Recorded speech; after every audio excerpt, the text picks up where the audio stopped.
guys, and welcome back to my channel. I know it's been a little while since I made a video, but I'm here and I'm back, and I have a treat in store for you. So even if you don't like golf, most people know that this week is the week of the Masters. Yes, I have been. I got the opportunity to go about 2 years ago.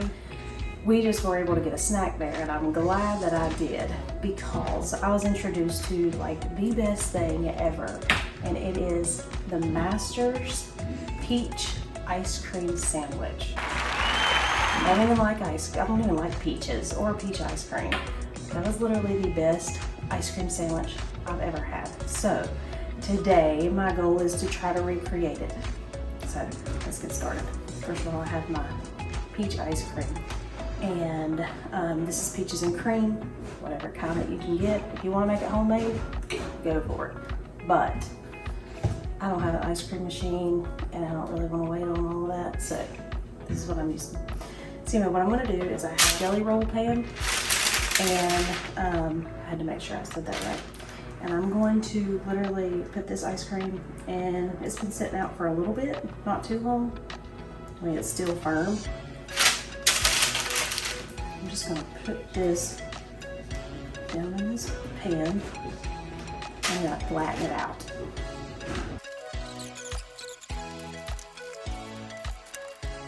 Okay, so now I've got that whole container of ice cream in here, and I'm going to take me some, I'm going to try plastic wrap.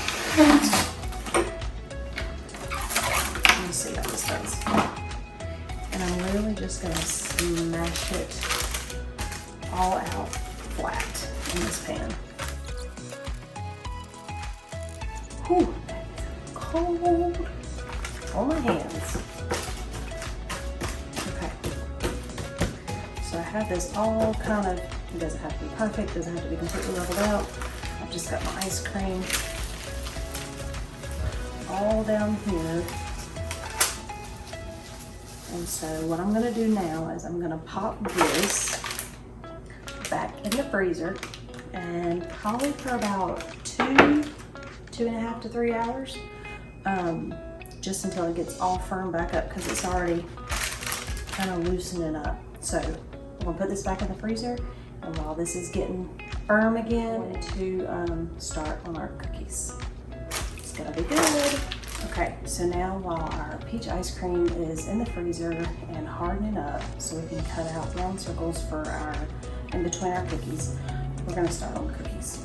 So, number one, don't use a whisk attachment. We're going to get a different one.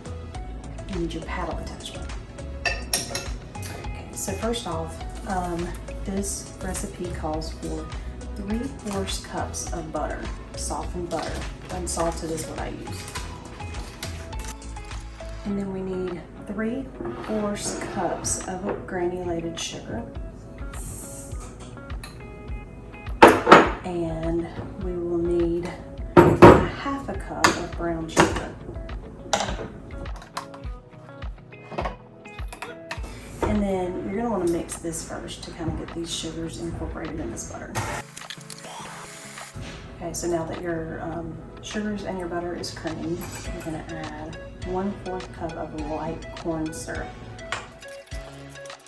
And then to that you want 1 egg. And then you need 2 teaspoons of vanilla extract. And then we're going to give that a good mix as well. Okay, and so that's all the wet ingredients. Now we're going to add our dry ingredients to that. And we're going to need 2.5 cups of all-purpose flour. So we'll measure this out quickly. All right, and then once you get your 2.5 cups of all-purpose flour in here, I've got a little dish here, and it has 1.5 teaspoons of baking powder, 1/2 teaspoon of baking soda, and 1/2 teaspoon of salt, and we're going to add that with that, and we're going to get this mixed up. Okay, our dough is mixed and it looks great. So I've got my cookie sheet lined with parchment paper. And I've got a 1 tablespoon measuring spoon.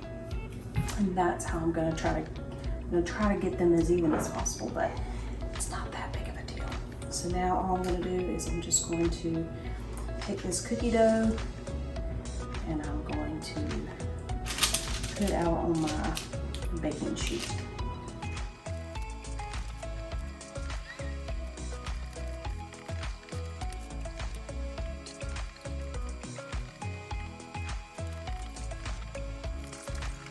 Okay, so we finally got these rolled out into our cookie balls, and we're gonna cook these for about, I'd say about 10 minutes in a 375-degree oven. So let's get these done. Okay, so here is our first batch out of the oven, and they look great until they're just kind of browned. You don't want to overcook them, but you do want to cook them enough to where you can handle them very well. But these look great. So we're gonna set these over here to cool, because they need to be completely cool before we try to put ice cream on them. And then what we're gonna do is once we get the ice cream on, we'll rewrap them and put them back in the freezer. Okay, so we're back.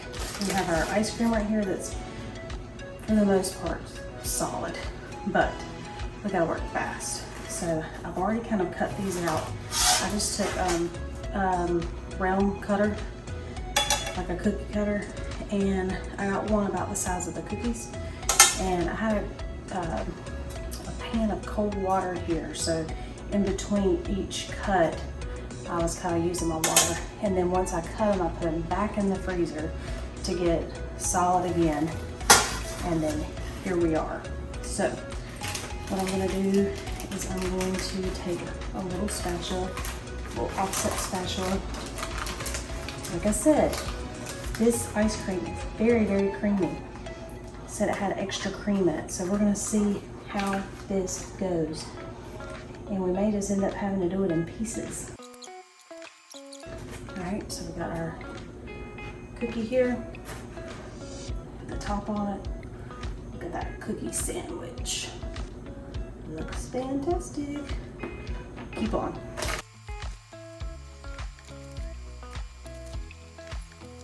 I'm telling you, this ice cream is a mess. Definitely a mess. We're getting there.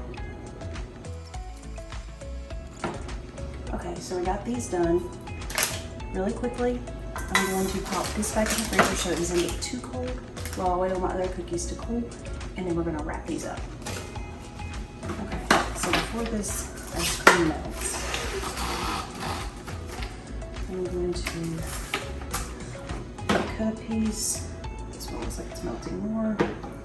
We're just gonna wrap this up really good. And like I said, it's melting quickly. This is probably not the best brand of ice cream to buy. It's a little bit more stiff.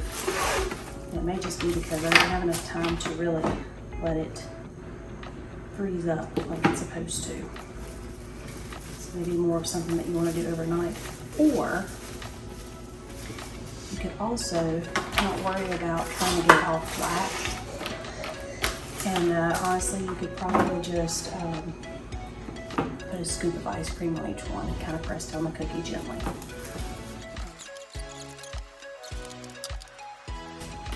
All right, going back in the freezer. Okay, so here they are. They're done. I wrapped them and put them in the freezer for a while. So now is the time to try these things to see how they really are.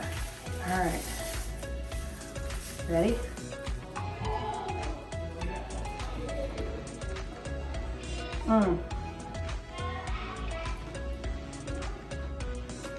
Really good. Is this identical to what I had? No. But it's pretty daggone close. Anyway, a good way to celebrate the Master's Week. So, if you try this recipe, let me know, like and subscribe to my channel, and I will see you next time.